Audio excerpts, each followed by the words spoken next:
माननीय सभासदों, माननीय अध्यक्ष जी,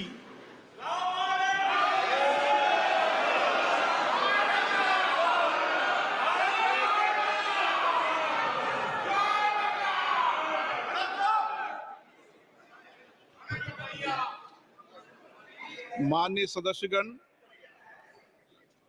मुझे अपनी ओर से तथा सदन के माननीय सदस्यों की ओर से अंतर संसदीय संघ आईपीयू की प्रेसिडेंट और तंजानिया संयुक्त गणराज्य की नेशनल असेंबली की अध्यक्ष माननीय डॉक्टर तुलिया एक्सन का स्वागत करते हुए अत्यंत प्रसन्नता हो रही है। वे हमारी सम्मानित अतिथि के रूप में भारत की आधिकारिक यात्रा पर आई है। यह हमारे लिए खुशी की बात है कि डॉक्टर एक्सन बजट सत्र को देखने के लिए यहाँ उपस्थित है। माननीय डॉक्टर तुलिया एक्सन शुक्रवार दिनांक 19 जुलाई 2024 को भारत पहुंची। उन्होंने 21 जुलाई 2024 को आगरा का भ्रमण किया और इस समय वह विशेष बॉक्स में आसीन है। हम भारत में उनके सुखद और सफल प्रवास की कामना करते हैं। हम अंतर संसदीय संघ के प्रेसिडेंट के रूप में उनकी भूमिका के लिए सफलता की भी कामना करते हैं। उनके माध्यम से हम तंजानिया गणराज्य की संसद के सदस्यों, तंजानिया की सरकार तथा वहां की मित्र जनता को बधाई और शुभकामनाएं देते हैं। माननीय सदस्यगण, जैसा कि आपको समाचार भाग 2 के माध्यम से पहले ही सूचित किया जा चुका है कि माननीय वित्त मंत्री जी के बजट भाषण की प्रतियां हार्ड कॉपी के रूप में उपलब्ध कराई जाएगी। अतः बजट प्रस्तुत हो जाने के पश्चात माननीय सदस्य कृपया बजट भाषण की अपनी अपनी प्रति प्रकाशन काउंटर से प्राप्त कर लें। आपको ये भी सूचित किया जाता है कि माननीय मंत्री द्वारा बजट प्रस्तुत किए जाने के पश्चात बजट की प्रतियां आपको मेंबर्स पोर्टल के माध्यम से भी उपलब्ध करा दी जाएगी। माननीय वित्त मंत्री Shrimati Nirmala Sitharaman.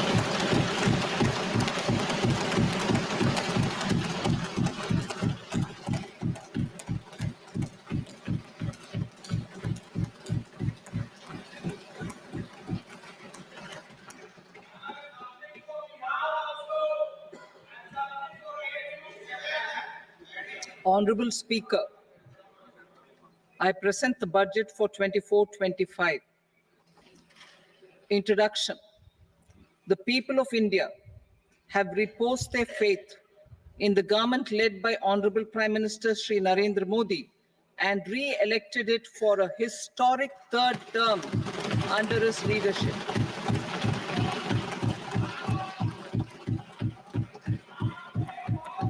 We are grateful for their support, faith, and trust in our policies.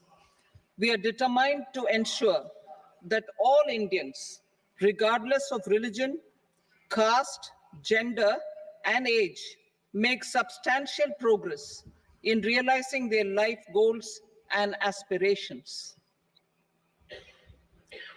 Global context.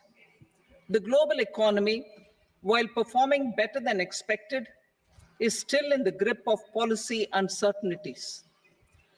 Elevated asset prices, political uncertainties, and shipping disruptions continue to pose significant downside risks for growth and upside risks to inflation. In this context, India's economic growth continues to be the shining exception and will remain so in the years ahead.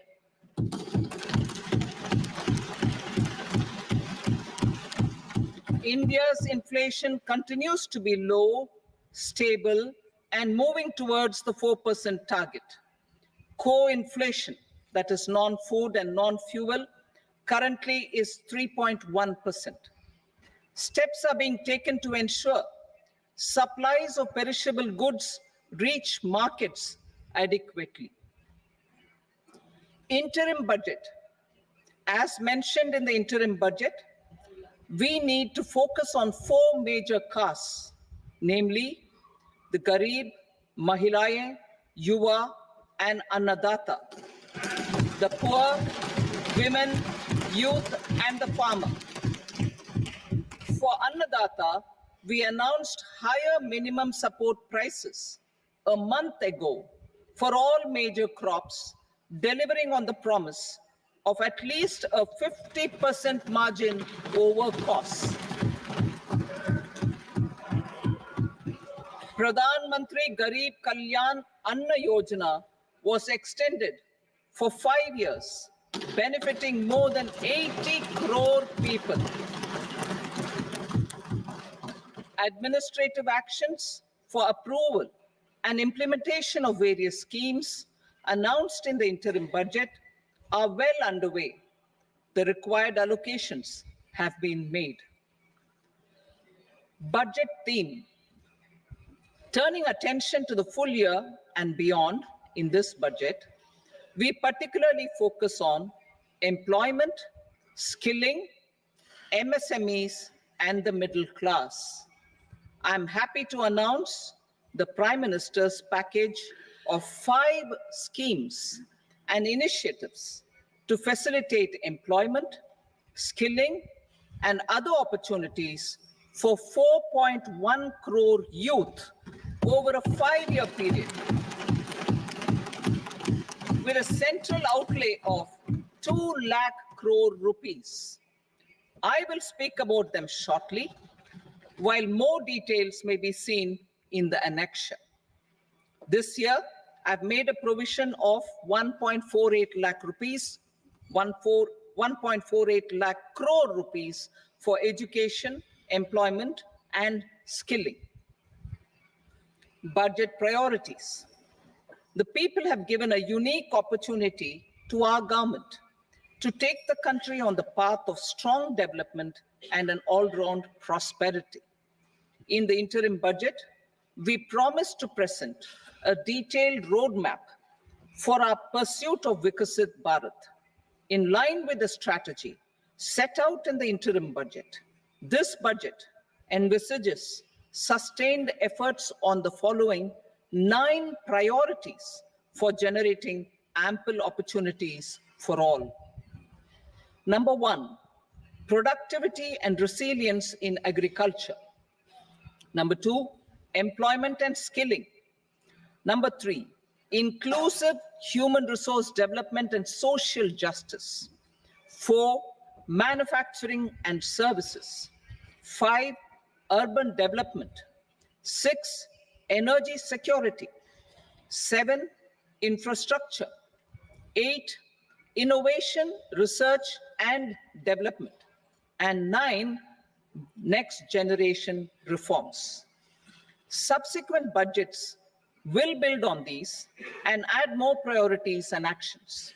A more detailed formulation will be carried out as part of the economic policy framework, about which I will speak later in this speech.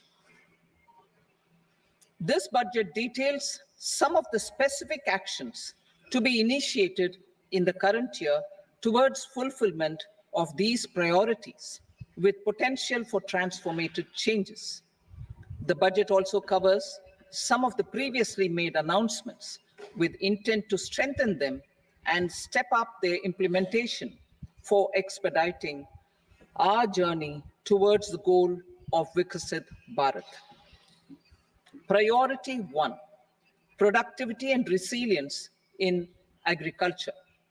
Transforming agricultural research. Our government will undertake a comprehensive review of the agricultural research setup to bring the focus on raising productivity and developing climate resilient varieties. Funding will be provided in challenge mode, including to the private sector. Domain experts, both from the government and outside, will oversee the conduct of such research. Release of new varieties. New 109 high-yielding and climate-resilient varieties of 32 field and horticultural crops will be released for cultivation by farmers. Natural farming. In the next 2 years, 1 crore farmers across the country will be initiated into natural farming, supported by certification and branding. Implementation will be through scientific institutions and willing gram panchayats. 10,000 need-based bio-input resource centers will be established. Missions for pulses and oil seeds. For achieving self-sufficiency in pulses and oil seeds, we will strengthen their production, storage, and marketing. As announced in the interim budget, a strategy is being put in place to achieve Atmanirbharta for oil seeds such as mustard, groundnut, sesame, soybean, and sunflower. Vegetable production and supply chains. Large-scale clusters for vegetable production will be developed closer to major consumption centers. We will promote farmer-producer organizations, cooperatives, and startups for vegetable supply chains, including for collection and storage and marketing. Digital public infrastructure for agriculture. Buoyed by the success of the pilot project, our government, in partnership with the states, will facilitate the implementation of the digital public infrastructure in agriculture for coverage of farmers and their lands in 3 years. During this year, digital crop survey for Kharif using the DPI will be taken up in 400 districts. The details of 6 crore farmers and their lands will be brought into the farmer and land registries. Further, the issuance of Jan Samarth based Kisan credit cards will be enabled in 5 states. Shrimp production and export. Financial support for setting up a network of nucleus breeding centers for shrimp brood stocks will be provided. Financing for shrimp farming, processing, and export will be facilitated through NABARD. National cooperation policy. Our government will bring out a national cooperation policy for systematic, orderly, and all-round development of the cooperative sector, fast-tracking growth of rural economy and generation of employment opportunities on a large scale will be the policy goal. This year, I have made a provision of 1.52 lakh crore rupees for agriculture and allied sectors.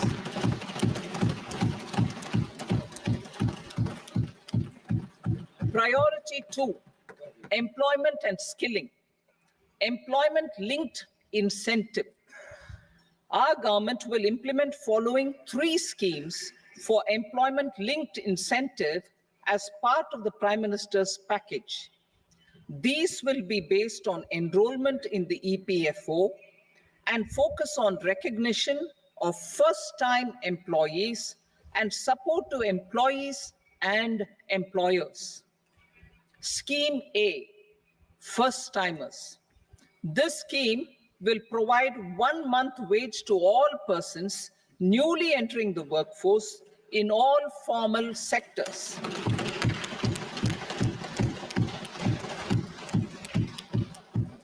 Direct benefit transfer of 1 month's salary in 3 installments to first-time employees as registered in the EPFO will be up to 15,000 rupees. The eligibility limit will be a salary of 1 lakh per month.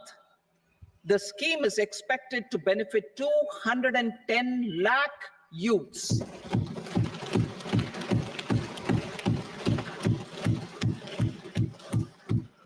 Scheme B, job creation in manufacturing. This scheme will incentivize additional employment in the manufacturing sector linked to the employment of first-time employees. An incentive will be provided at specified scale directly both to the employee and the employer with respect to the EPFO contribution in the first 4 years of employment. The scheme is expected to benefit 30 lakh youth entering employment and their employers.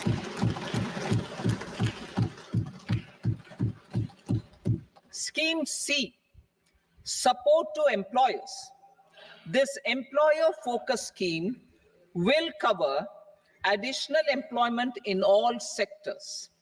All additional employment within a salary of 1 lakh rupee per month will be counted.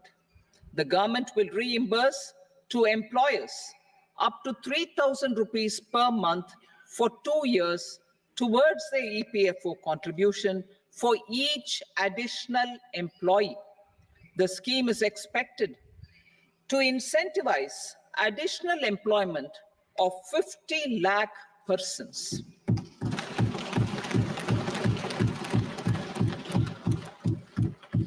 Participation of women in the workforce. We will facilitate higher participation of women in the workforce through setting up of working women hostels in collaboration with industry and establishing creches. In addition, the partnership will seek to organize women-specific skilling programs and promotion of market access for women SHG enterprises. Skilling program. I'm happy to announce a new centrally sponsored scheme as the fourth scheme under the Prime Minister's package for skilling in collaboration with state governments and industry. 20 lakh youth will be skilled over a 5-year period.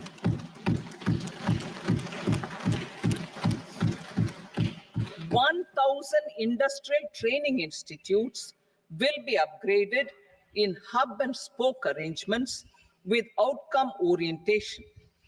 Course content and design will be aligned to the skill needs of industry, and new courses will be introduced for emerging needs. Skilling loans.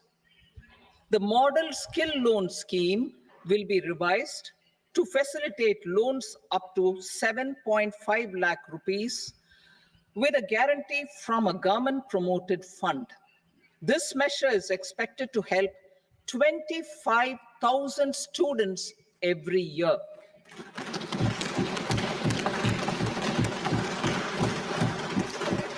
Education loans.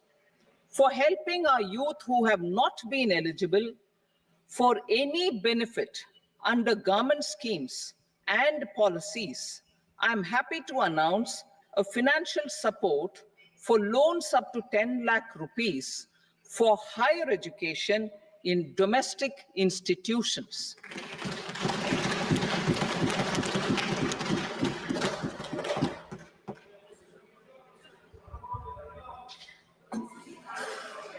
E-vouchers for this purpose. E-vouchers for this purpose will be given directly to 1 lakh students every year for annual interest subvention of 3% of the loan amount. Priority 3, inclusive human resource development and social justice. Saturation approach.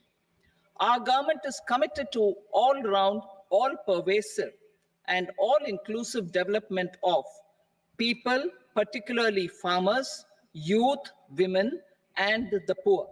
For achieving social justice comprehensively, the saturation approach of covering all eligible people through various programs, including those for education and health, will be adopted to empower them by improving their capabilities.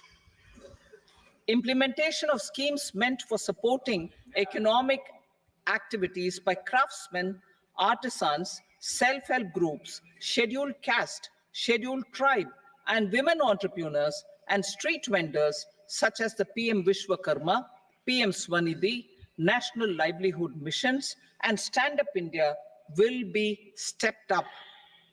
Purvodaya. The states in the eastern part of the country are rich in endowments and have strong cultural traditions.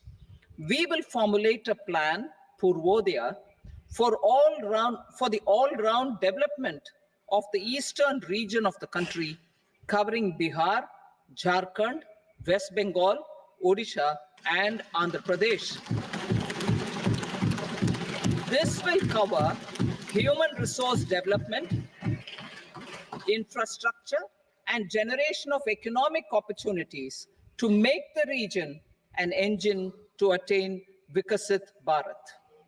On the Amritsar-Kolkata Industrial Corridor, we will support development of an industrial node at Gaya.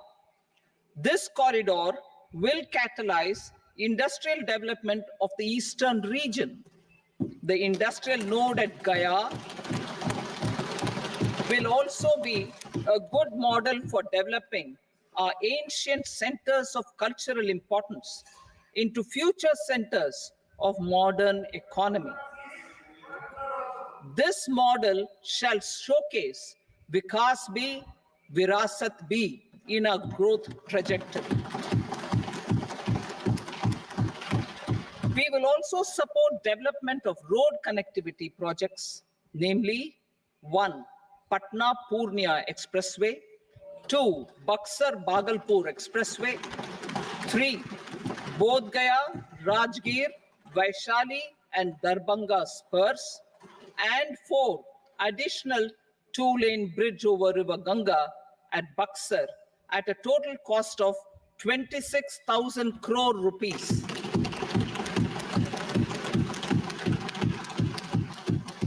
Power projects, including setting up of a new 2,400 megawatt power plant at Peer Painti, will be taken up at a cost of 21,400 crore rupees. New airports, medical colleges, and sports infrastructure in Bihar will be constructed.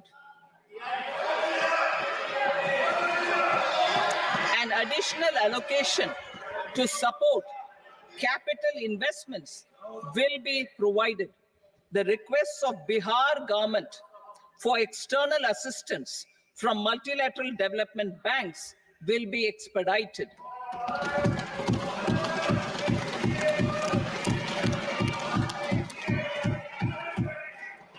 Andhra Pradesh Reorganization Act. Our government has made concerted efforts to fulfill the commitments in Andhra Pradesh Reorganization Act.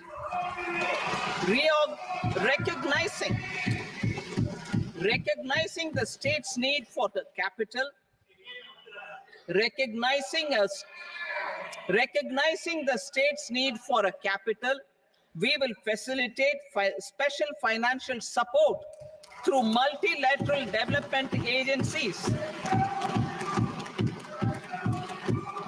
In the current financial year, 15,000 crore rupees will be arranged with additional amounts in future years.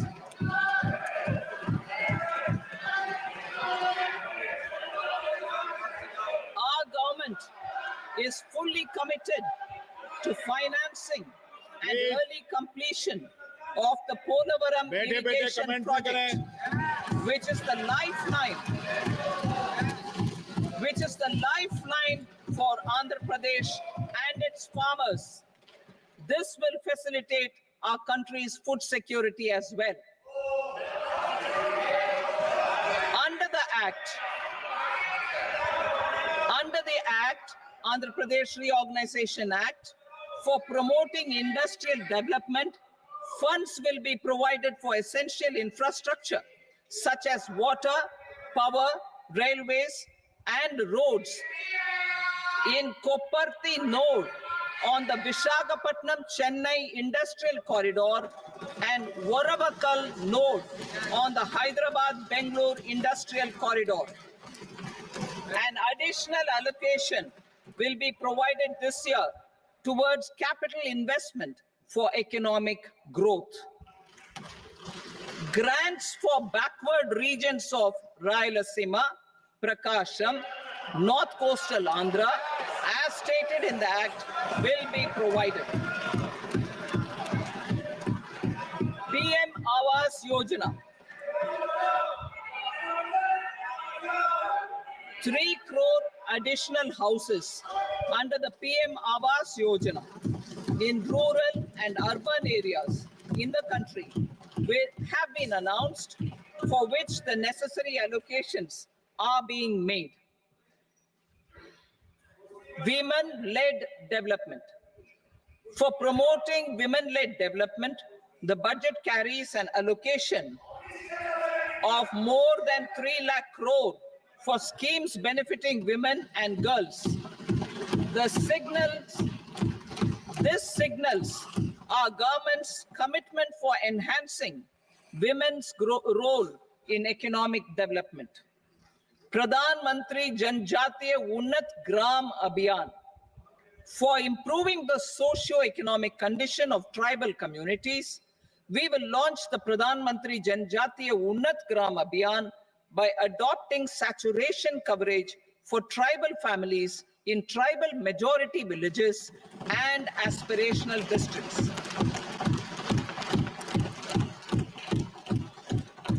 This will cover 63,000 villages, benefiting 5 crore tribal people. Bank branches in northeastern region. More than 100 branches of India Post Payment Bank will be set up in the northeast region to expand the banking services. This year, I have made a provision of 2.66 lakh crore rupees for rural development, including rural infrastructure. Priority 4, manufacturing and services, support for promotion of MSMEs. This budget provides special attention to MSMEs and manufacturing, particularly labor-intensive manufacturing. We have formulated a package covering financing, regulatory changes, and technology support for MSMEs to help them grow and also compete globally, as mentioned in the interim budget. I am happy to announce the following specific measures. Credit guarantee scheme for MSMEs in the manufacturing sector. For facilitating term loans to MSMEs for purchase of machinery and equipment without collateral or third-party guarantee, a credit guarantee scheme will be introduced. The scheme will operate on pooling of credit risks of such MSMEs. A separately constituted self-financing guarantee fund will provide to each applicant guarantee cover up to 100 crore rupees, while the loan amount may be larger. The borrower will have to provide an upfront guarantee fee and an annual guarantee fee on the reducing loan balance. New assessment model for MSME credit. Public sector banks will build their own in-house capability to assess MSMEs for credit instead of relying on external assessment. They will also take a lead in developing or getting developed a new credit assessment model based on the scoring of digital footprints of the MSMEs in the economy. This is expected to be a significant improvement over the traditional assessment of credit eligibility based only on asset or turnover criteria. That will also cover MSMEs without a formal accounting system. Credit support to MSMEs during stress period. I'm happy to announce a new mechanism for facilitating continuation of bank credit to MSMEs during their stress period, while being in special mention account, SMA stage, for reasons beyond their control, MSMEs need credit to continue their business and to avoid getting into the NPA stage. Credit availability will be supported through a guarantee from a government-promoted fund. Mudra loans. The limit of Mudra loans will be enhanced to 20 lakh from the current 10 lakh for those entrepreneurs who have availed and successfully repaid previous loans under the Tarun category. Enhanced scope for mandatory onboarding in TREDS. For facilitating MSMEs to unlock their working capital by converting their trade receivables into cash, I propose to reduce the turnover threshold of buyers for mandatory onboarding on the TREDS platform from rupees 500 crore to 250 crore rupees. This measure will bring 22 more CPSCs and 7,000 more companies onto the platform. Medium enterprises will also be included in the scope of the suppliers. SIDBI branches in MSME clusters. SIDBI will open new branches to expand its reach to serve all major MSME clusters within 3 years and provide direct credit to them. With the opening of 24 such branches this year, the service coverage will expand to 168 out of 242 major clusters. MSME units for food irradiation, quality and safety testing. Financial support for setting up of 50 multi-product food irradiation units in the MSME sector will be provided. Setting up of 100 food quality and safety testing labs with NABL accreditation will be facilitated. E-commerce export hubs to enable MSMEs and traditional artisans to sell their products in international markets. E-commerce export hubs will be set up in public-private partnership mode. These hubs, under a seamless regulatory and logistic framework, will facilitate trade and export-related services under one roof. Measures for promotion of manufacturing and services. Internship in top companies. As the fifth scheme under Prime Minister's package, our government will launch a comprehensive scheme for providing internship opportunities in 500 top companies to 1 crore youth in 5 years. They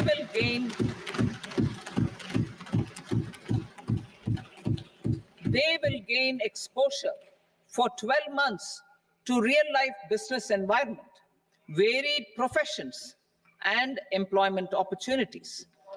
An internship allowance of 5,000 per month, 5,000 rupees per month, along with a one-time assistance of 6,000 rupees will be provided.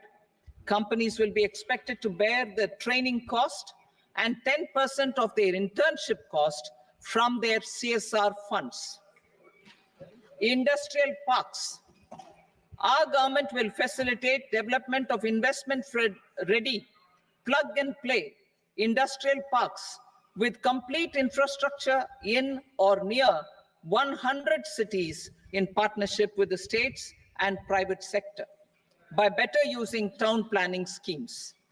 12 industrial parks under the National Industrial Corridor Development Program also will be sanctioned.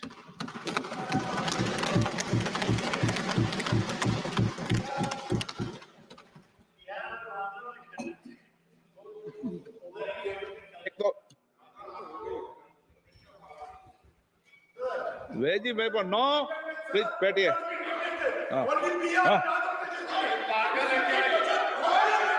rental housing with dormitory type accommodation for industrial workers will be, just 1 minute. Rental housing, I repeat, rental housing with dormitory type accommodation for industrial workers will be facilitated in PPP mode with VGF support and commitment from anchor industries. Shipping industry, ownership, leasing, and flagging reforms will be implemented to improve the share of Indian shipping industry and generate more employment. Critical mineral mission. We will set up a critical mineral mission for domestic production, recycling of critical minerals, and overseas acquisition of critical mineral assets. Its mandate will include technology development, skilled workforce, extended producer responsibility framework, and a suitable financing mechanism. Offshore mining of minerals. Our government will launch the auction of the first tranche of offshore blocks for mining, building on the exploration already carried out. Digital public infrastructure applications. Turning to the services sector, I propose development of DPI applications at population scale for productivity gains, business opportunities, and innovation by the private sector. These are planned in the areas of credit, e-commerce, education, health, law and justice, logistics, MSME service delivery, and urban governance. Integrated technology platform for IBC ecosystem. An integrated technology platform will be set up for improving the outcomes under the Insolvency Bankruptcy Code for achieving consistency, transparency, timely processing, and better oversight for all stakeholders. Voluntary closure of LLPs. The services of the Center for Processing Accelerated Corporate Exit, CPACE, will be extended for voluntary closure of LLPs to reduce the closure times. National Company Law Tribunals. The IBC has resolved more than 1,000 companies, resulting in direct recovery of 3.3 lakh crore to creditors. 3.3 lakh crore rupees to creditors. In addition, 28,000 cases involving over 10 lakh crore rupees have been disposed of even prior to admission. Appropriate changes to the IBC, reforms and strengthening of the tribunal and appellate tribunals will be initiated to speed up insolvency resolution. Additional tribunals will be established. Out of those, some will be notified to decide cases exclusively under the Companies Act. Debt recovery. Steps for reforming and strengthening debt recovery tribunals will be taken. Additional tribunals will be established to speed up recovery. Priority 5, urban development. Cities as growth hubs. Working with states, our government will facilitate development of cities as growth hubs. This will be achieved through economic and transit planning and orderly development of peri-urban areas utilizing town planning schemes. Creative redevelopment of cities. For creative brownfield redevelopment of existing cities with a transformative impact, our government will formulate a framework for enabling policies, market-based mechanisms, and regulation. Transit-oriented development. Transit-oriented development plans for 14 large cities with a population above 30 lakh will be formulated, along with an implementation and financing strategy. Urban housing. Under the PM Awas Yojana, Urban 2.0, housing needs of 1 crore urban poor and middle-class families will be addressed with an investment of 10 lakh crore rupees. This will include the central assistance of 2.2 lakh crore rupees in the next 5 years. A provision of interest subsidy to facilitate loans at affordable rates is also envisaged. In addition, enabling policies and regulations for efficient and transparent rental housing markets with enhanced availability will also be put in place. Water supply and sanitation. In partnership with state governments and multilateral development banks, we will promote water supply, sewage treatments, and solid waste management projects and services for 100 large cities through bankable projects. These projects will also envisage use of treated water for irrigation and filling up of tanks in nearby areas. Street markets. Building on the success of PM Swanidhi scheme in transforming the lives of street vendors, our government envisions a scheme to support each year over the next 5 years the development of 100 weekly huts or street food hubs in select cities. Stamp duty. We will encourage states which continue to charge high stamp duty to moderate the rates for all and also consider further lowering duties for properties purchased by women. This reform will be made an essential component of urban development schemes. Priority 6, energy security, energy transition. In the interim budget, I had announced our strategy to sustain high and more resource-efficient economic growth, along with the energy security in terms of availability, accessibility, and affordability. We will bring out a policy document on appropriate energy transition pathways that balances the imperatives of employment, growth, and environmental sustainability. PM Surya Ghar Muft Bijli Yojana. PM Surya Ghar Muft Bijli Yojana. In line with the announcement in the interim budget,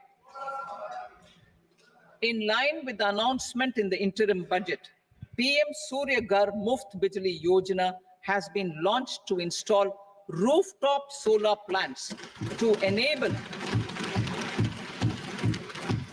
1 crore households obtain free electricity up to 300 units every month.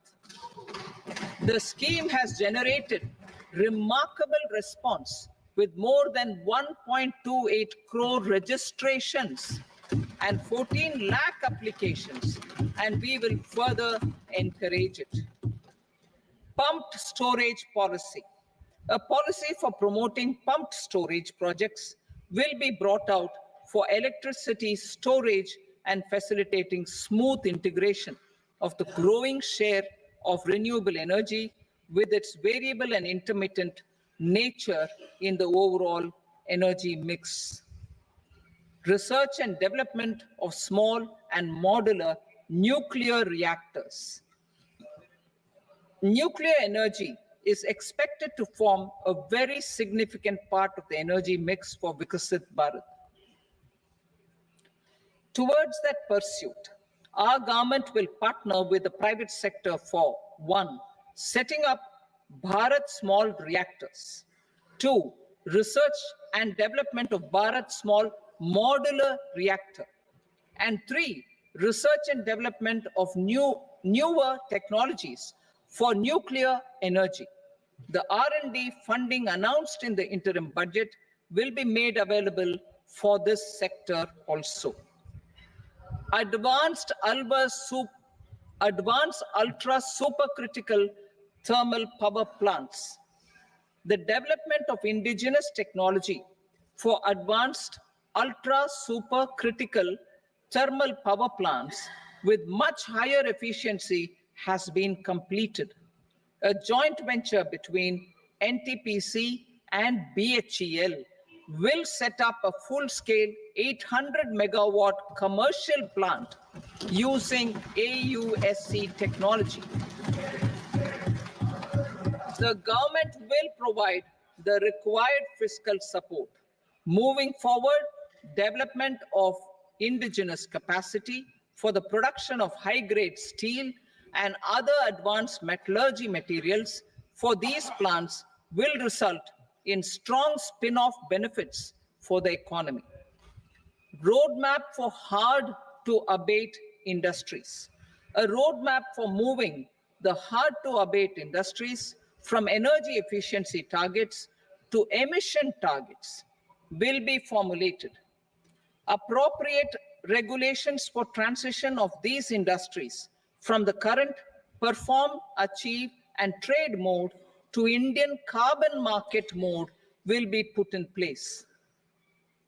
Support to traditional micro and small industries. An investment-grade energy audit of traditional micro and small industries in 60 clusters, including brass and ceramic, will be facilitated. Financial support will be provided for shifting them to cleaner forms of energy and implementation of energy efficiency measures. The scheme will be replicated in another 100 clusters in the next phase. Priority 7, infrastructure investment by central government. Significant investment the central government has made over the years in building and improving infrastructure has had a strong multiplier effect on the economy. We will endeavor to maintain strong fiscal support for infrastructure over the next 5 years in conjunction with imperatives of other priorities and fiscal consolidation. This year, I have provided 11,11,111 crore rupees for capital expenditure. This would be 3.4% of our GDP.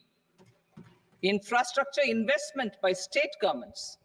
We will encourage states to provide support of similar scale for infrastructure, subject to their development priorities.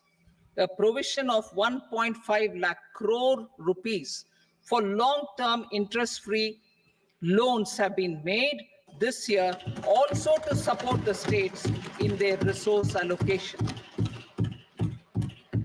Private investment in infrastructure. Investment in infrastructure by private sector will be promoted through viability gap funding and enabling policies and regulations. A market-based financing framework will be brought out. Pradhan Mantri Gram Sadak Yojana. Phase 4 of the PMGSY will be launched to provide all-weather connectivity to 25,000 rural habitations, which have become eligible in view of their population increase. Irrigation and flood mitigation. Bihar has frequently suffered from floods, many of them originating outside the country. Plans to build flood control structures in Nepal are yet to progress.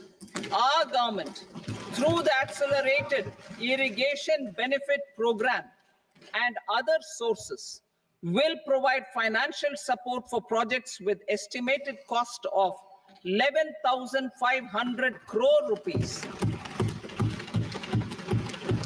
such as the Kosi-Michi intra-state link and 20 other ongoing and new schemes, including barrages, river pollution abatement, and irrigation projects.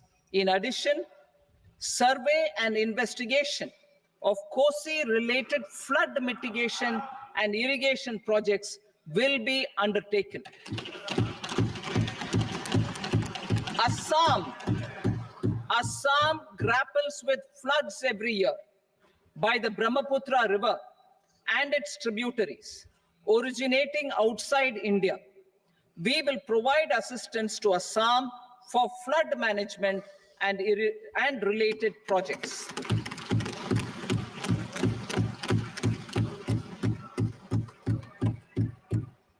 Himachal Pradesh suffered extensive losses due to floods last year.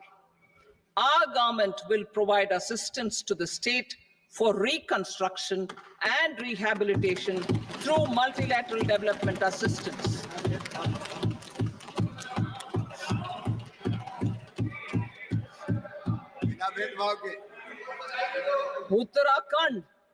Uttarakhand too suffered losses due to cloudbursts and massive landslides. We will provide assistance to the state.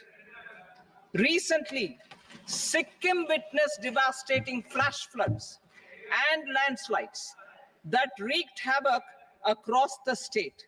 Our government will provide assistance to the state. Tourism. Tourism has always been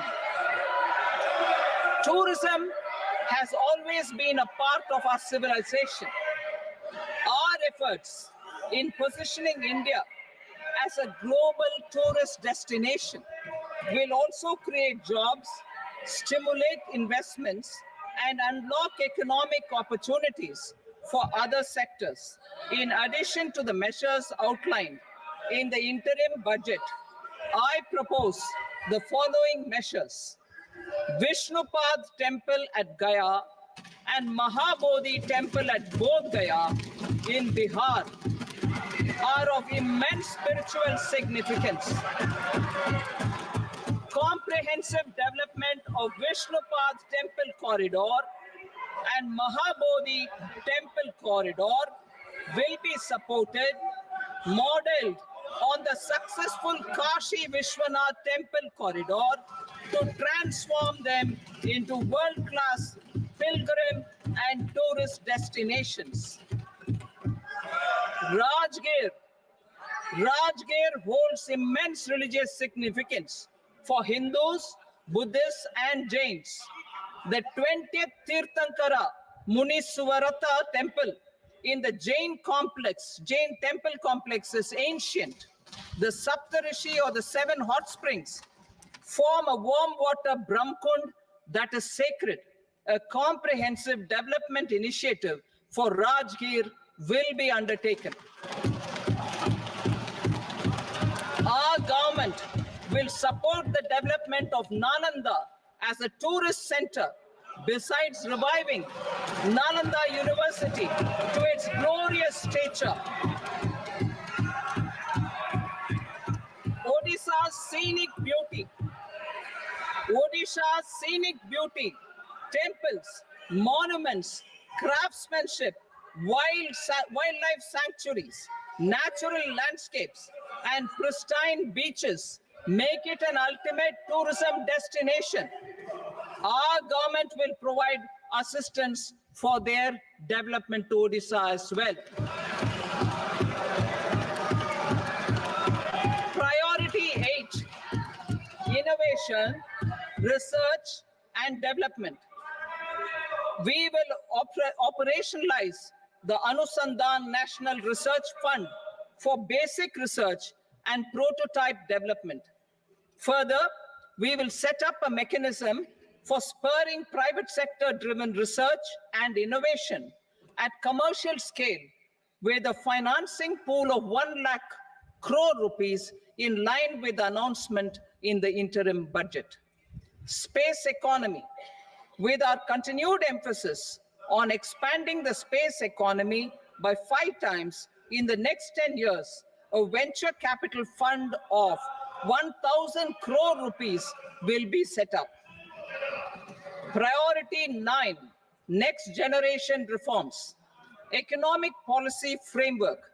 We will formulate an economic policy framework to delineate the overarching approach to economic development and set the scope of the next generation of reforms for facilitating employment opportunities and sustaining high growth. Our government will initiate and incentivize reforms for 1, improving productivity of factors of production, and 2, facilitating markets and sectors to become more efficient.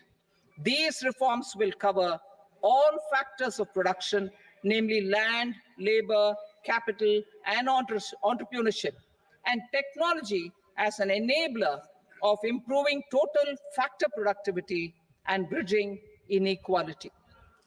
Effective implementation of several of these reforms requires collaboration between the center and the states, and building consensus as development of the country lies in development of the states. For promoting competitive federalism and incentivizing states for faster implementation of reforms, I propose to earmark a significant part of the 50-year interest-free loan. Working with the states, we will initiate the following reforms.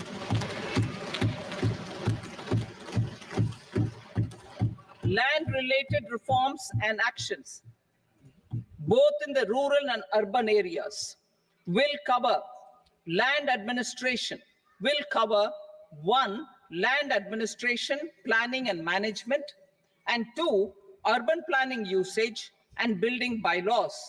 These will be incentivized for completion within the next 3 years through appropriate fiscal support.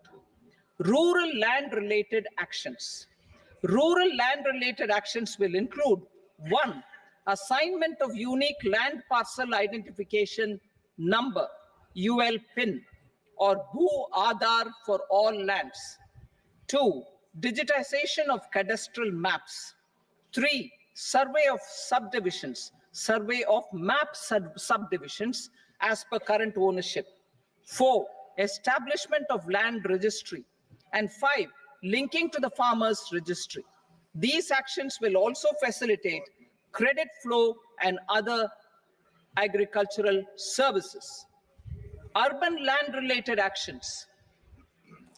Land records in urban areas will be digitized with GIS mapping. An IT-based system for property record administration, updating, and tax administration will be established. These will also facilitate improving the financial position of urban local bodies. Labor-related reforms. Services to labor. Our government will facilitate the provision of a wide array of services to labor, including those for employment and skilling. A comprehensive integration of e-Shram portal with other portals will facilitate such one-stop solution.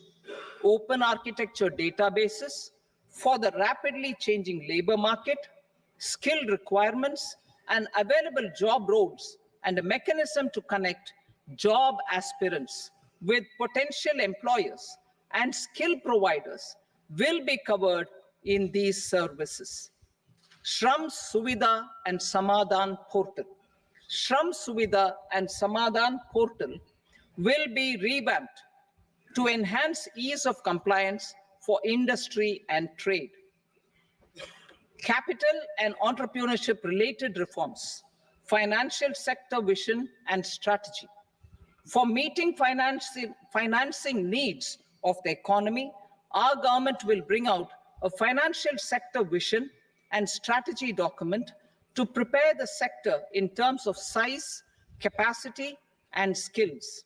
This will set the agenda for the next 5 years and guide the work of the government, regulators, financial institutions, and market participants. Taxonomy for climate finance. We will develop taxonomy for climate finance for enhancing the availability of capital for climate adaptation and mitigation. This will support achievement of the country's climate commitments and green transition. Variable capital company structure. We will seek the required legislative approval for providing an efficient and flexible mode for financing leasing of aircrafts and ships and pooled funds of private equity through a variable company structure. Foreign direct investments and overseas investment. The rules and regulations for foreign direct investment and overseas investments will be simplified to 1. Facilitate foreign direct investments, 2. Nudge prioritization, and 3. Promote opportunities for using Indian rupee as a currency for overseas investment. NPS Vatsalya. NPS Vatsalya, a plan for contribution by parents and guardians for minors, will be started. On attaining the age of majority, the plan can be converted seamlessly into a normal NPS account. Use of technology. We have successfully used technology for improving productivity and bridging inequality in our economy during the past 10 years. Public investment in digital infrastructure and innovations by the private sector have helped in improving access of all citizens, particularly the common people, to market resources, education, health, and services. We will step up adoption of technology towards digitalization of the economy. Ease of doing business.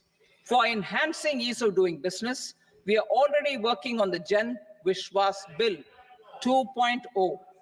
Further, states will be incentivized for implementation of the business reforms, action plans, and digitalization.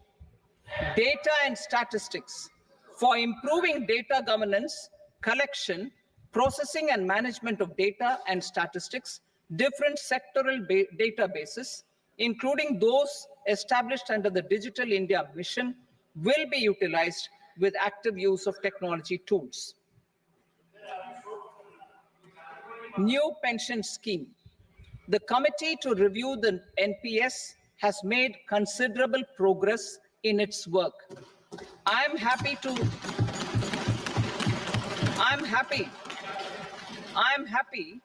that the staff side of the National Council of the Joint Consultative Machinery for Central Government Employees has taken a constructive approach. A solution will be evolved which addresses the relevant issues while maintaining fiscal prudence to protect the common citizens. Budget estimates for 24-25. For the year 24-25, total receipts other than borrowings and the total expenditure are estimated at 32.07 lakh crore rupees and 48.21 lakh crore rupees respectively. The net tax receipts are estimated at 25.83 lakh crore rupees. The fiscal deficit is estimated at 4.9% of the GDP. The gross and the net market borrowings through dated securities during 24-25 are estimated at 14.01 lakh crore rupees and 11.63 lakh crore rupees respectively. Both will be less than that in 23-24. The fiscal consolidation path announced by me in 2021 has served our economy very well, and we aim to reach the deficit below 4.5% next year. The government is committed to staying the course. From 2026-27 onwards, our endeavor will be to keep the fiscal deficit each year such that the central government's debt will be on a declining path as percentage of GDP. I will now move to part B.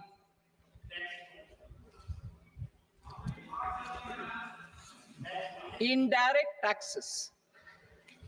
Sir, I start with GST. It has decreased tax incidence on the common man, reduced compliance burden and logistics cost for trade and industry, and enhanced revenues of the central and the state governments. It is a success of vast proportions. To multiply the benefits of GST, we will strive to further simplify and rationalize the tax structure and endeavor to expand it to the remaining sectors. My proposals for customs duties intend to support domestic manufacturing, deepen local value addition, promote export competitiveness, and simplify taxation while keeping the interest of the general public and consumers surmount. In Budget 22-23, we reduced the number of customs duty rates. I propose to undertake a comprehensive review of the rate structure over the next 6 months to rationalize and simplify it for ease of trade, removal of duty inversion, and reduction of disputes. I shall now take up sector-specific customs duty proposals. Medicine and medical equipments. To provide relief to cancer patients, I propose to fully exempt 3 more medicines from customs duties.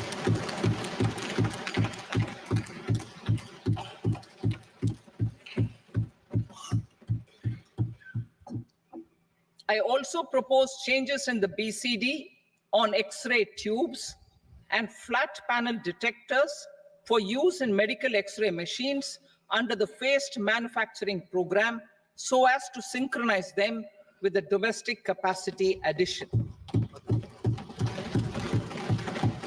Mobile phone and related parts. With a 3-fold increase in domestic production and almost a 100-fold jump in exports of mobile phones over the last 6 years, the Indian mobile industry has matured. In the interest of consumers, I now propose to reduce the BCD on mobile phone, mobile PCBA, and mobile charger to 15%. Critical minerals. Minerals such as lithium, copper, cobalt, and rare earth elements are critical for sectors like nuclear energy, renewable energy, space, defense, telecommunications, and high-tech electronics. I propose to fully exempt customs duties on 25 critical minerals and reduce BCD on 2 of them. This will provide a major fillip to the processing and refining of such minerals and help secure their availability for these strategic and important sectors. Solar energy. Energy transition is critical in the fight against climate change. To support energy transition, I propose to expand the list of exempted capital goods for use in the manufacture of solar cells and panels in the country. Further, in view of sufficient domestic manufacturing capacity of solar gas, glass, and tinned copper interconnect, I propose not to extend the exemption of custom duties provided to them. Marine products. India's seafood exports in the last financial year touched an all-time high of more than 60,000 crores of rupees. Frozen shrimp accounted for about 2/3 of these exports. To enhance their competitiveness, I propose to reduce BCD on certain broodstock, polychaete worms, shrimp, and fish feed to 5%. I also propose to exempt customs duty on various inputs for manufacture of shrimp and fish feed. Leather and textile. Similarly, to enhance the competitiveness of exports in the leather and textile sectors, I propose to reduce BCD on real down-filling material from duck or goose. I am also making additions to the list of exempted goods for manufacture of leather and textile garments, footwear, and other leather articles for export. To rectify inversion in duty, I propose to reduce BCD subject to conditions on methylene diphenyl diisocyanate, MDI, for manufacture of spandex yarn from 7.5 to 5%. Furthermore, the export duty structure on raw hides, skin, and leather is proposed to be simplified and rationalized. Precious metals. To enhance domestic value addition in gold and precious metal jewelry in the country, I propose to reduce customs duties on gold and silver to 6% and that of platinum to 6.4%. Other metals, steel and copper are important raw materials. To reduce their cost of production, I propose to remove the BCD on ferronickel and blister copper. I am also continuing with nil BCD on ferrous scrap and nickel cathode and concessional BCD of 2.5% on copper scrap. Electronics. To increase value addition in the domestic electronics industry, I propose to remove the BCD subject to conditions on oxygen-free copper for manufacture of resistors. I also propose to exempt certain parts for manufacture of connectors. Chemicals and petrochemicals. To support existing and new capacities in the pipeline, I propose to increase the BCD on ammonium nitrate from 7.5% to 10%. Plastics, PVC flex banners are non-biodegradable and hazardous for environment and health. To curb their imports, I propose to raise the BCD on them from 10 to 25%. Telecommunication equipment. To incentivize domestic manufacturing, I propose to increase the BCD from 10 to 15% on PCBA of specified telecom equipment. Trade facilitation. To promote domestic aviation and boat and ship MRO, I propose to extend the period for export of goods imported for repairs from 6 months to 1 year. I'll read that again. To promote domestic aviation and boat and ship maintenance, repair and operations, I propose to extend the period for export of goods imported for repairs from 6 months to 1 year. In the same vein, I propose to extend the time limit for re-import of goods for repairs under warranty from 3 to 5 years. I now move to direct taxes. We will continue our efforts to simplify taxes, improve taxpayer services, provide tax certainty, and reduce litigation while enhancing revenues for funding the development and welfare schemes of the government. It has been our endeavor to simplify taxation. We have taken a number of measures in the last few years, including introduction of simplified tax regimes without exemptions and deductions for corporate tax and for personal income tax. This has been appreciated by taxpayers. 58% of corporate tax came from the simplified tax regime in the financial year 22-23. Similarly, as per data available till now, for the last fiscal, more than 2/3 have availed the new personal income tax regime. Comprehensive review of the Income Tax Act. I am now announcing a comprehensive review of the Income Tax Act 1961. The purpose is to make the act concise, lucid, easy to read and understand. This will reduce disputes and litigation, thereby providing tax certainty to the taxpayers. I will also bring down the demand embroiled in litigation. It is proposed to be completed in 6 months. A beginning is being made in the finance bill by simplifying the tax regime for charities, TDS rate structures, provisions of reassessment and such provisions, and capital gains taxation. Simplification for charities and TDS. The two tax exemption regimes for charities are proposed to be merged into one. The 5% TDS rate on many payments is being merged into the 2% TDS rate, and the 20% TDS rate on repurchase of units by mutual funds or UTI is being withdrawn. TDS rate on e-commerce operators is proposed to be reduced from 1 to 0.1%. Moreover, credit of TCS is proposed to be given in the TDS to be deducted on salary. Further, I propose to decriminalize delay for payment of TDS up to the due date of filing statement for the same. I also plan to provide a standard operating procedure for TDS defaults and simplify and rationalize the compounding guidelines for such defaults. Simplification of reassessment. I propose to thoroughly simplify the provisions for reopening and reassessment.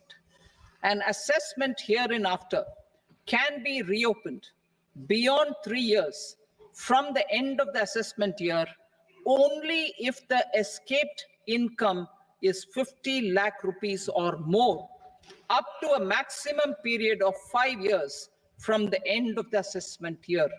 Even in such cases, a time limit of 6 years before the year of the search, as against the existing time limit of 10 years, is being proposed. This will reduce tax uncertainty and disputes. Simplification and rationalization of capital gains. Capital gains taxation is also proposed to be hugely simplified. Short-term gains on certain financial assets shall henceforth attract a tax rate of 20%, while that on all other financial assets and all non-financial assets shall continue to attract the applicable tax rate. Long-term gains on all financial and non-financial assets, on the other hand, will attract a tax rate of 12.5%. For the benefit of the lower and the middle income classes, I propose to increase the limit of exemption of capital gains on certain financial assets to 1.25 lakh rupees per year. Listed financial assets held for more than a year will be classified as long-term, while unlisted financial assets and all non-financial assets will have to be held for at least 2 years to be classified as long-term. Unlisted bonds and debentures, debt mutual funds, and market-linked debentures, irrespective of holding period, however, will attract tax on capital gains at applicable rates. Taxpayer services. All the major taxpayer services under GST and most services under customs and income tax have been digitalized. All remaining services of customs and income tax, including rectification and order giving effect to appellate orders, shall be digitalized and made paperless over the next 2 years. Litigation and appeals. While our concerted efforts to reduce pendency of appeals at various appellate fora are beginning to show good results, it will continue to engage our highest attention.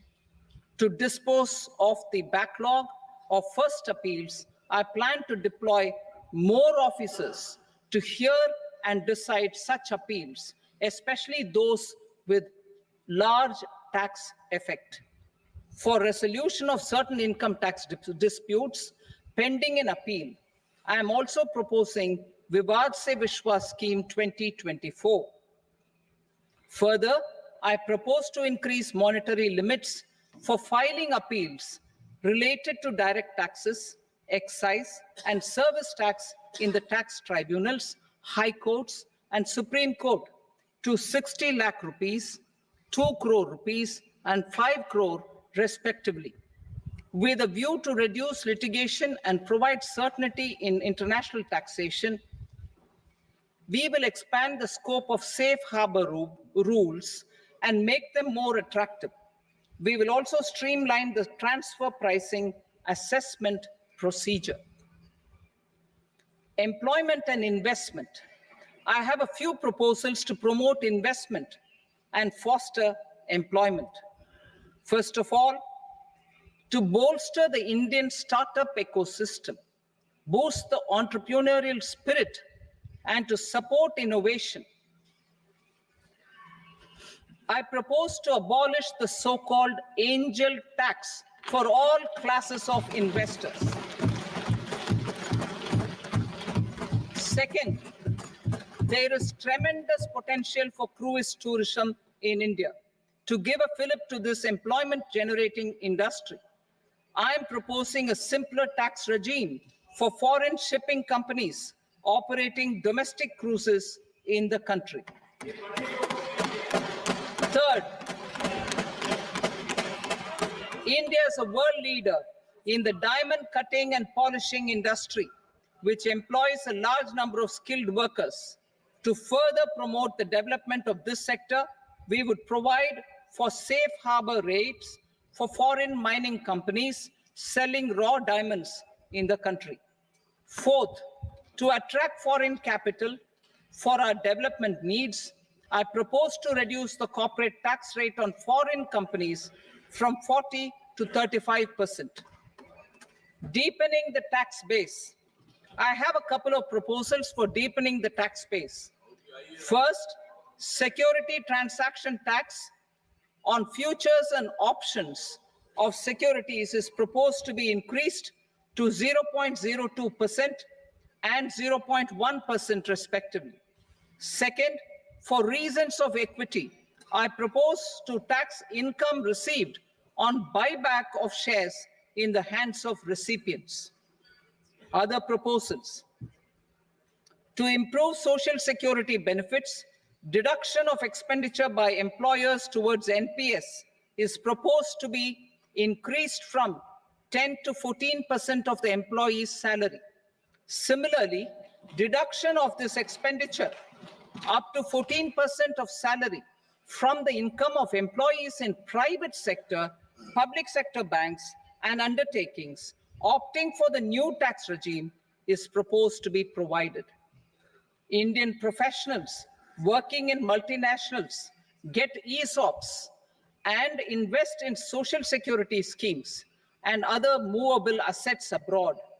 Non-reporting of such small foreign assets has penal consequences under the Black Money Act.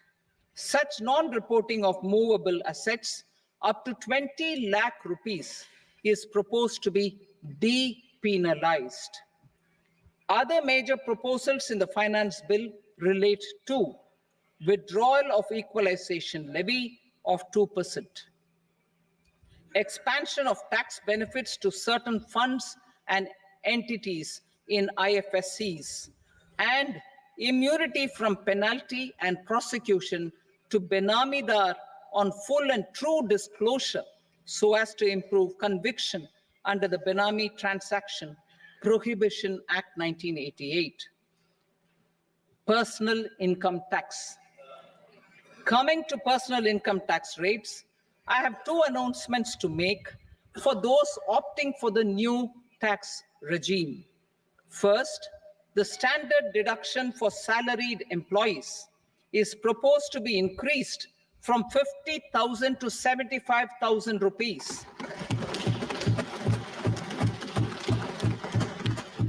Similarly, deduction on family pension for pensioners is proposed to be enhanced from 15,000 to 25,000 rupees. This will provide relief to about 4 crore salaried individuals and pensioners.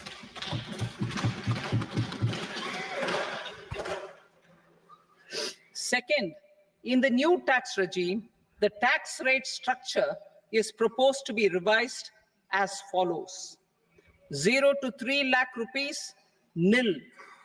3 to 7 lakh rupees, 5%. 7 to 10 lakh rupees, 10%. 10 to 12 lakh rupees, 15%. 12 to 15 lakh rupees, 20%. And above 15 lakh rupees, 30%. As a result of these changes, a salaried employee in the new tax regime stands to save up to 17,500 rupees in income tax.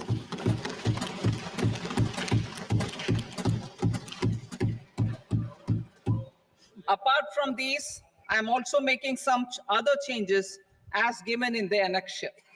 As a result of these proposals, revenue of about 37,000 crore, that is 29,000 crore in direct taxes and 8,000 crore in indirect taxes will be foregone, while revenue of about 30,000 crore rupees will be additionally mobilized. Thus, the total revenue foregone is about 7,000 crores annually. Mr. Speaker, sir, with this, I commend the budget to this august House. Jai Hind.